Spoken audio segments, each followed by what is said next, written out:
Welcome back to episode 2 of our podcast. I'm Brent. And I am Chad. And we're super excited to be here today. Last time we introduced a powerful tool called cognitive behavioral therapy and how we can look to Christ in almost sort of a mechanical way to have him on our mind more. Today, we want to unpack CBT, known as cognitive behavioral therapy, a little bit more. And I found a quote from, and this is important because it's Marcus Aurelius. You know, you got to go with those, the emperors of Rome. He said, "The happiness of your life depends upon the quality of your thoughts." And I believe that there's a lot of truth to that how we think is how we feel. And so today we want to understand cognitive behavior therapy better and how it can relate to the gospel of Jesus Christ and how we can use it better. Yep, I love it. And just to be able to build off of that, one of the most commonly empirically supported treatment for emotional and mental challenges is cognitive behavioral therapy. Whether it's depression or anxiety, obsessive compulsive disorder, there's a lot of research that supports cognitive behavioral therapy in general. And so we're really excited to be able to dive down a little bit deeper and to be able to see how looking to the Savior and how incorporating true gospel principles can help us not only in our thought process, but in how we feel and ultimately how we behave. So I'm looking forward to that. Oh, for sure. I think any therapist that I know eventually goes into people's thoughts and helps them rework their thoughts. And that's what this is all about. So yeah, it's going to be great. So as I was thinking about this, I remember a time last year when I was talking to some young adults in a classroom setting about the power of our thoughts. And I just led with a question about hey, can you think of a time when you came to a conclusion based on what you thought to be true or thought to be real, but then you later found out some more information or some more detail that it completely changed the way you looked at it? And a few people kind of were wrestling with that and thinking about that. And then finally one young man raised his hand. He's like, you know what? I actually have a story that I'd love to share. And he talked about this experience when he was driving. And he was waiting to take a right, stopped at a red light, but there was no one that was coming. There was no traffic, right? And he's like, why is this person not going? And he starts to get just upset, starts to honk the horn. He's like, I was a little embarrassed after, but you know how sometimes we can get a little agitated, a little frustrated. And he's just like, why is this person not going? They're on their phone.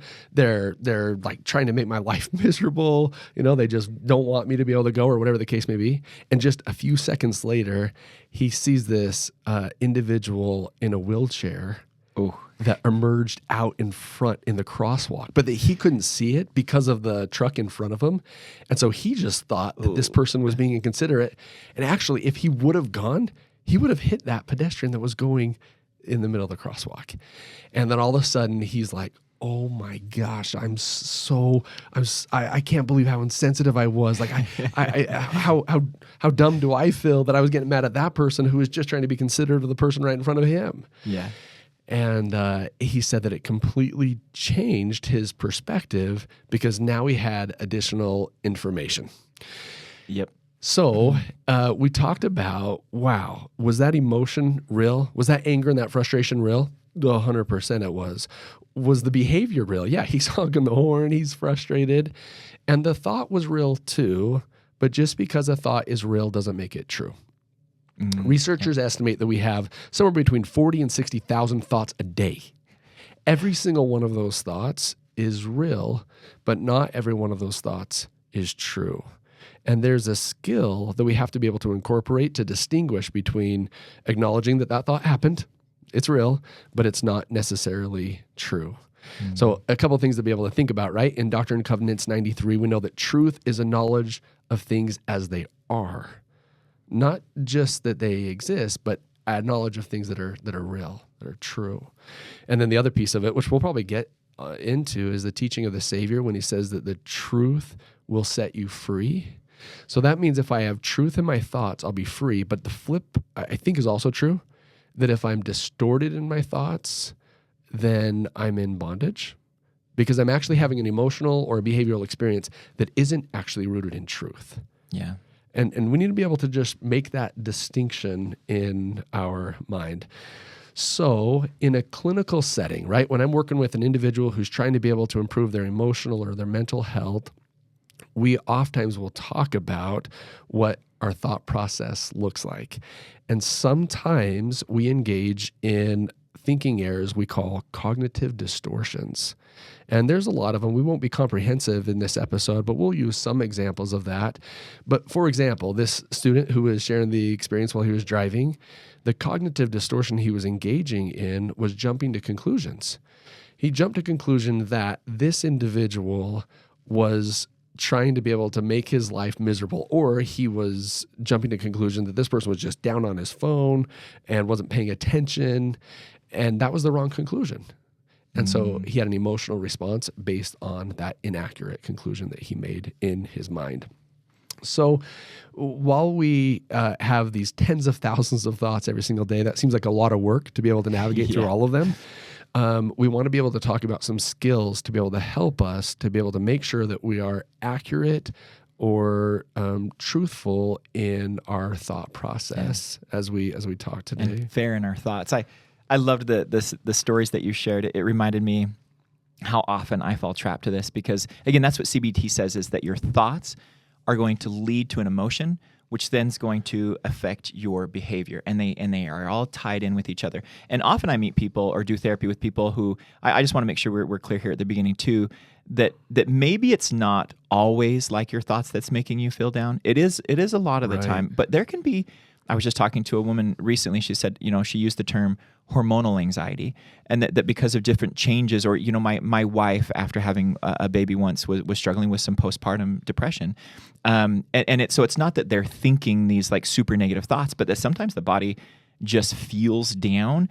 And so those sometimes are tricky to go say, okay, let's go identify the thoughts that are making you feel down. I think sometimes there could be exceptions to this, but a lot of times it really is the thoughts that are making a person feel down or anxious. And if you can go back and restructure those thoughts with a person, it can be really, really helpful. I can't tell you how many times I have just fallen trapped to this very thing. When you were telling that story, I reminded myself of, there's a poignant example in my life. My daughter had really bad allergies as a baby. We didn't know, like she couldn't drink normal milk, and she was the fussiest baby in the whole world. And I remember just being so frustrated because our other kids weren't like this, and it was so hard, and the nights were difficult. And then we went to a doctor, these glorious doctors, and said, oh, she has a milk allergy. Changed the diet within like a week. She's like this heavenly little baby. And it led me, and honestly, when she was frustrated, I was more patient because I understood the picture. And I think, we talk about these little hacks to CBT or whatever it is. I think one of the ways to hack into CBT at a fast way is to say, God, could you help me see through your eyes for a second? Because my information is limited. I'm so grateful am I that he is the judge, because he really knows the background of everybody, and we just jump to conclusions all the time, and it makes us feel anxious and down and depressed. And how cool would it be to see how he sees, and our patience expand because our thoughts are now informed. We're seeing the truth, So that's a great example. Maybe just one more thing to add before we transition here, and that is there are certain circumstances in our life over which we have no control. And we have to acknowledge that, right? I would say that sometimes the circumstances over which we have no control is our predisposition genetically to certain mental health issues. Some people are predisposed to depression or anxiety. We would say that's outside of their control. CBT would come in and say, well, what's then in my control? The next thought. So if an individual is suffering from clinical depression or anxiety because of a predisposition genetically, then where do I intervene? Where's the point of intervention? What are my thoughts about that? And then that can then influence the next thought and the next emotion. So I think it's a really good point to be able to say, there are some times where I don't have control over my thoughts, but I need to then intervene at the thought that I have about my thought. Does that make sense? To restate that, I think it's a very important point that we can't, when people say like control your thoughts, like as if we could get to this point, like, okay, I am 100% really content with every thought I'm never tempted. I just have these thoughts that are pure and awesome and confidence building, like whatever. Nobody, that's not real. But what we can control is just the step after that. Is to say, well, I got tempted, or I had a thought, and I had a negative thing hit my mind. But I can do the next thought. I can choose that. And that's what CBT does, is to say, let's be more articulate. Let's go down and really put on a piece of paper or board and describe your thoughts. And it's super, super helpful to do so. I love it. Maybe the last thing on CBT as a model is that oftentimes I'll have a client that'll come in and we're goal setting. What are some things that you want to accomplish? Help me understand how I best can help you.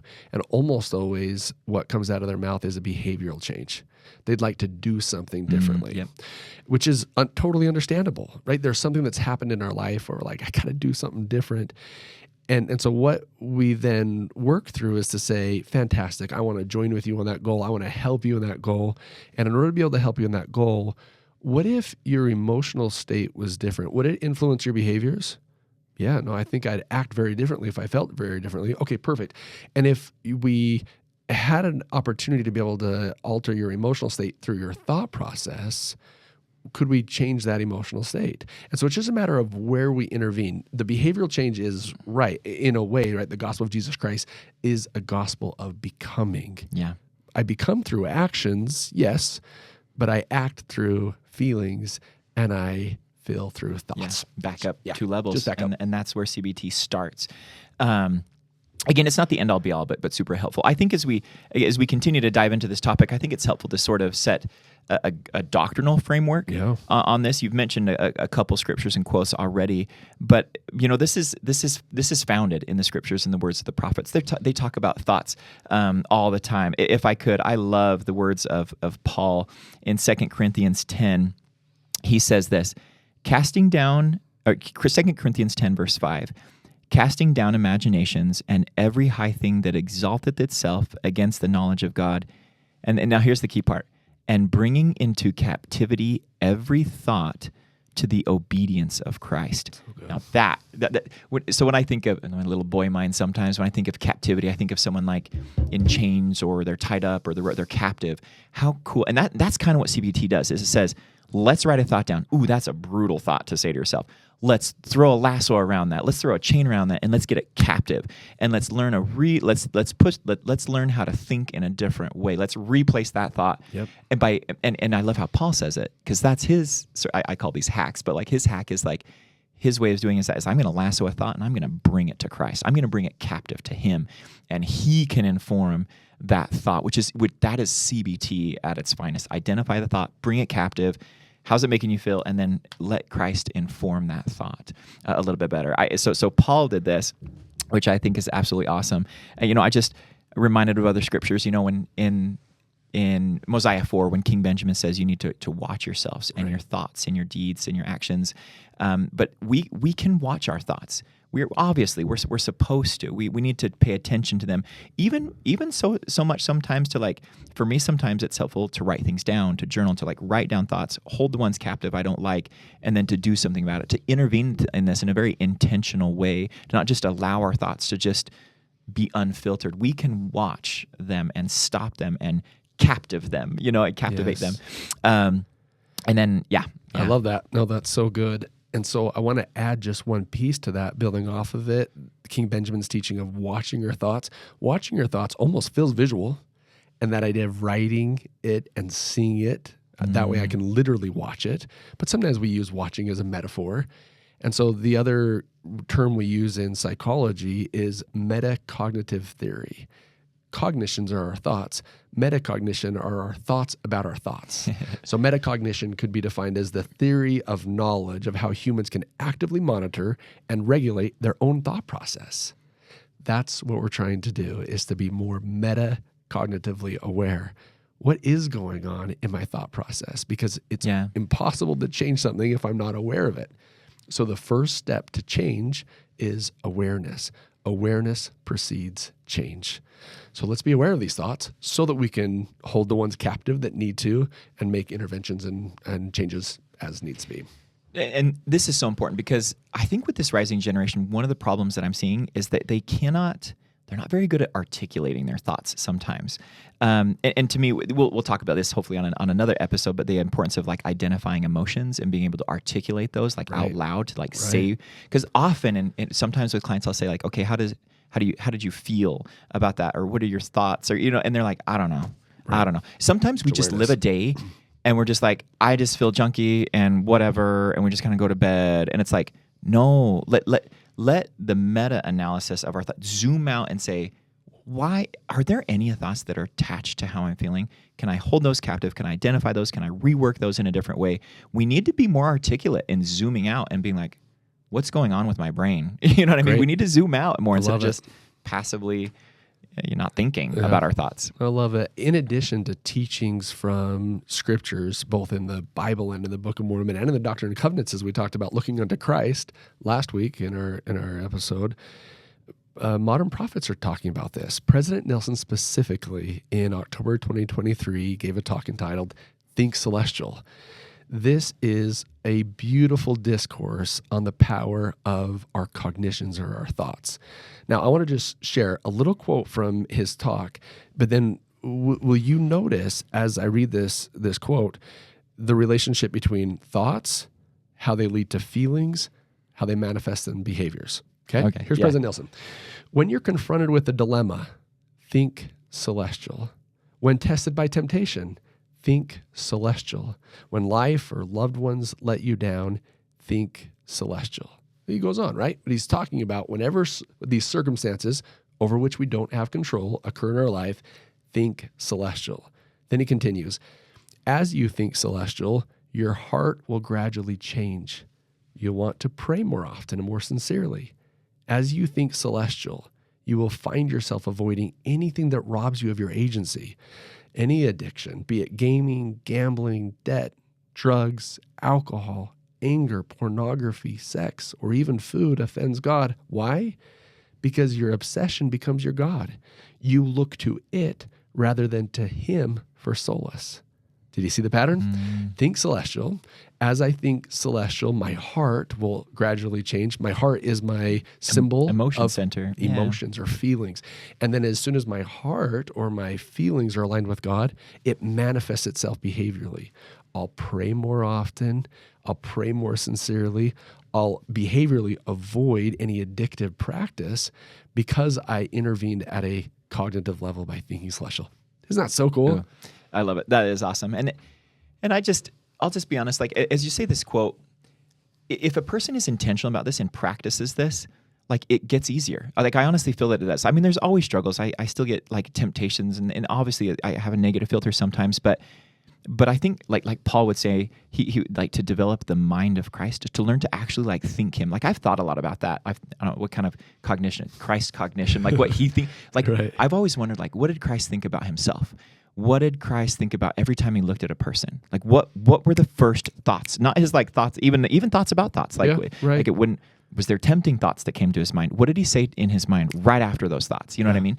And I think that one of our pursuits in this life is to begin to think like Him. Like in like we wear those wristbands, what would Jesus do? Like, what would Jesus think as well in all of these circumstances? Because WWJT. Yeah, not quite. It's close. There we go. You know what I mean? Hey, let's brand it. And like I honestly think that over time, like what the power of the atonement of Jesus Christ can do is it can begin to change your attitudes and behaviors. You know, I love rivers and mountains, and usually rivers they go down the path of least resistance. That's where the water always goes. And if you're not working on your thoughts, they just go down the path of least resistance. It's difficult to move a river. It's difficult to train yourself to go a completely different way of thinking.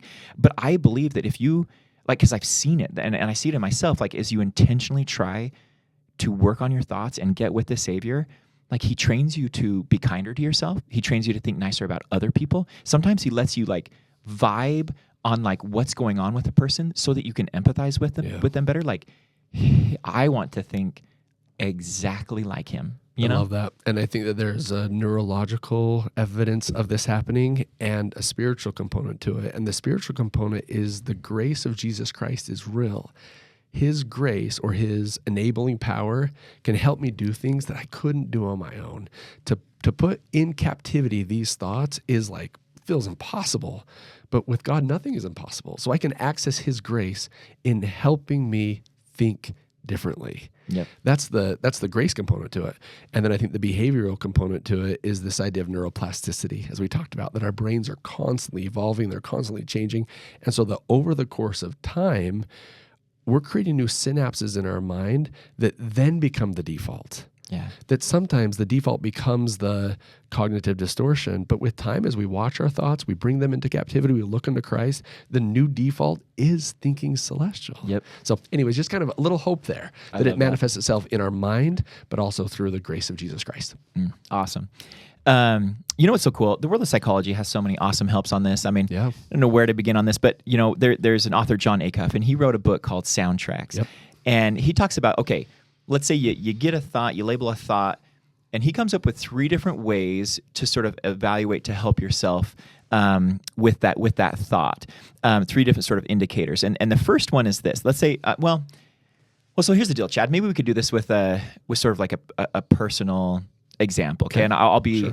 you know, we love the word vulnerable, and you know, in the therapy community, something that you know, one day I'll help you with, Chad. Thanks. Be a little bit, just a little bit more open and vulnerable. Right? You know what I mean? Okay, so I'm gonna say, and then let's walk through each 3 of these with my thought. Maybe this is something that I've wrestled with a lot, like in recent years. And here it is. I don't know if I'm reaching my potential. I could be so much better. Okay, so that's a thought. Again, if looked at in certain ways, it can be motivating. In other ways, typically what that does for me, like, isn't necessarily a motivating thought. It comes with, I'll be honest, the feeling that's attached to that thought for me is like, it's a nervous and anxious, scared, guilty, insufficient. Those are sort of the emotions that come along with that thought for me when I do that. Again, I don't know if I'm reaching my potential. I could be so much better. So again, the first indicator from Jon Acuff, the question you want to ask back is it helpful? And then he says, you know, most of these, well, he goes into, he talks about like these different soundtracks that we play ourselves. But like, you know, if I ask myself, does this help me? Honestly, most of the time, and when I tell myself that, it doesn't motivate me. Like the thought that like I'm not doing enough, it kind of comes with that sometimes, or like, you know, like it doesn't motivate me when I concentrate too much on it. So no, number one, that thought isn't helpful. Yeah. Yeah, absolutely. And I think as we continue to evaluate each of these thoughts, Jon Acuff would say, also ask yourself, is it true? And sometimes the challenging part of our cognitive process is elements are true. And so we can say, well, there's a piece to it that I'm not doing enough. But then we sometimes take that little piece of it and expand it to say, I'm completely not doing enough in any of the area of my life. Yeah. But there are some times that we have to ask ourselves, is the thought that I just had true? Yeah. Real? You're having that thought. It's a real thought, but is it true? See, now this is a tricky one for me. Yep. Because there are times but the thing is when the Spirit gives me this, I can almost tell when it's different. When like my mind is telling me you're not like doing enough versus like the Holy Ghost is saying, hey, like be a better father, be a better husband, or you know, like because when the thought comes from that direction, from the latter direction, it's not attached to so much like shame or like insufficiency or all those like negative emotions that kind of motivate me not to change. It just kind of stifles my growth, honestly. But when it comes from so is it true? I'll be honest, for me, if you were to ask like my wife or something like that, like I'm trying to run around like, you know, helping in a lot of ways, like I feel like raw facts would say I'm doing a lot. Like I'm trying, I know this, I'm trying my hardest. Does that make sense? Mm-hmm. And so is that true? That's true. The other thoughts like, I could be so much better. Well, who is that not true for? Yeah. Does that make sense? Like right. Mm-hmm. who, you know what I mean? So, and I think we'll continue to be able to talk about this idea of truth because sometimes our mind tends to look at what we haven't accomplished, but we neglect what we have accomplished. A phrase that we'll use sometimes in our visits together is progress is measured backwards. So as you have that thought of, I'm not doing enough, one thought is, what is true? What have you done? Yeah. And there's a lot of objective evidence to that. But sometimes we get caught in that soundtrack feeling insufficient because we're not doing enough. Make sure we counter it with, is that true? Well, the truth is there's actually a lot that I have done. Let's focus on that. Yeah. That's true, because I think especially as like good members of the church, we sometimes concentrate on the things that we're not doing. I didn't make it to the temple as often as I could have last month, or they talk about family history. Like, I can't think of the last time. Do I even know how to index? And I think about all these things. Like, oh my gosh, that I'm not doing. But I really don't think, like, if I were to get with the Savior and like, I'm doing so much. Does that make sense? And the truth is, I'm doing a lot of things good, and there's still room for improvement. That's Right. where, anyway, that divine discontent of improvement is not. It's not a divine discontent when it's a shaming, crippling lack of motivation. That's different, and depending on the thought, it can lead to different ones of those. So That's right. So okay. So first is it true? I messed those up. First, is it true? Second, is it helpful? And then third, is it kind? Right. What Jon Acuff says is would you say it to a good friend? Because often we are like our own worst enemies. You know what I mean? Like, if I had a really good buddy, and you're like, Brent, like I just feel like I'm not doing enough, and I'd be like, you kidding?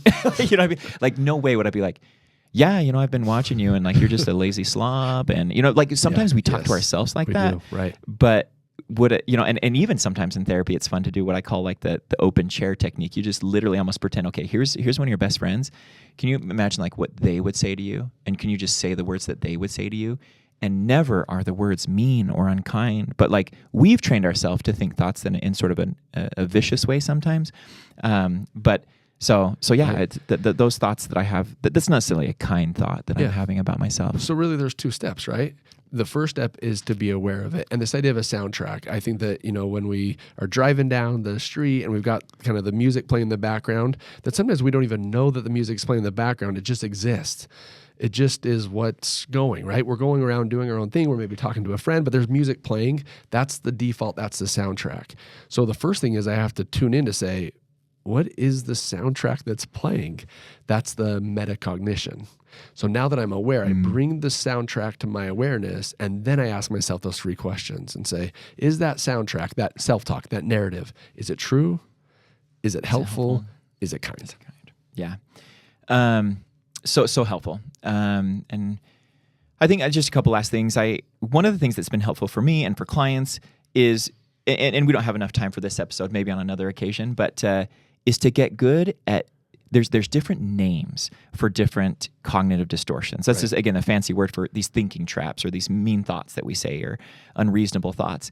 There's different names for them. And it can be really fun, and I actually think really helpful for me and clients to get good at identifying them. So, for example, throughout some, like, there's like, you can jump to conclusions, there's catastrophizing, there's mind reading. I think mind reading is a very common one for young adults, specifically, who are caught up in a, like, they're sometimes, they're looking to date, or, like social interactions, things like that. And they're always thinking, what are other people thinking about me? Right. And their thoughts are often far worse than maybe what a person is actually thinking about them. And I'll be honest, so one of the hacks on this one is, I always say this, and maybe this isn't true, but let's say that a lot of people are mostly worried about themselves, where they're not really spending all that much time really judging you. They're just really judging themselves most of the time. So be okay. So, that's separate, but like, learn to be okay. Here's another common one real quick while we're on this, is what we call magnification and minimization. So sometimes the visual or the image we'll use is a pair of binoculars. You know how you can look at a pair of binoculars the regular way and it makes things come bigger, right? But if you flip them, it makes them look tiny. And so the cognitive distortion is that sometimes we'll take our strengths and we'll minimize them. And we'll take our weaknesses and they'll look glaring or they'll look big. So then if we get rid of the binoculars and looked at how Christ would view us with our strengths and our weaknesses, he wouldn't magnify our weaknesses and minimize our strengths. We may have a tendency to do that. But if I have the mind of Christ, then he would recognize that those strengths are from him. They're gifts to be able to help us to find joy and to build his kingdom. And those weaknesses are to help us find him, because if I have a weakness, I'm supposed to come unto him, and he's going to help me through that weakness. Either way, it points me to the Savior. But we have to be careful not to make our weaknesses bigger than they are and our strengths smaller than they are. That's a thinking error. That's a cognitive distortion. I love it. And that can just kind of wet your whistle a little bit, but there's multiple, there's like 10 cognitive distortions, depending on who you read. They have different names for them to simplify them or make them more complicated, as we often do. But there's just great power in knowing like even the label, the type of the mean thought that you just had. And so I, just in conclusion, I just want to say that there really is great power to this. I was recently doing a session with a young man we were doing a CBT sort of thing, and a man who's going through some rough times, some depression, and we labeled some of the hard things on the board. And by the way, little side point here, I think sometimes doing CBT, when you write down like especially difficult thoughts, it kind of kills two birds at one stone. It does what I love to do, exposure therapy, because you're looking at you're exposing yourself to the very thoughts that are like the most brutal thoughts that you have. But that's okay. Like, we don't need to be afraid of it. We need to watch them. We need to battle them. We need to bring them into captivity to Christ, as Paul would say. But we just listed like 3 up on the board. And as he looked at them, I could tell he was in deep thought. And so all I said, it's just like, what are you thinking? And he's like, those thoughts are really, really mean. And he's like, as I'm looking at those, he's like, I don't know what you're about to do next, but they terrorize me, but I just don't think that they're true. All he did was just list them on the board. Powerful. And you could see that his emotion changed to more self-compassion and kindness. And then he started getting insights like, there's no way that, I didn't even intervene. He wanted naturally to fight back against those thoughts. And so there really is power in this. It can, we've got to watch our thoughts. And I love that. Yeah. What if, as we went throughout this week, we just tried to be more aware of our soundtracks? What if we just tried to pay attention to our self-talk and to our narrative and to our dialogue so that we could be in a position to be able to start changing them? Because if we're not aware of them, well, they'll never change. So one thing, if you're listening to this, I would just invite you to consider, what are my thoughts? What are my soundtracks? And then we can talk about challenging them. Is it true? Is it helpful? Is it kind? But let's be more metacognitive, more aware of our thought process. I love it. Well, thanks again for joining us on our second episode. Big things happening over here. And we'll see you next time.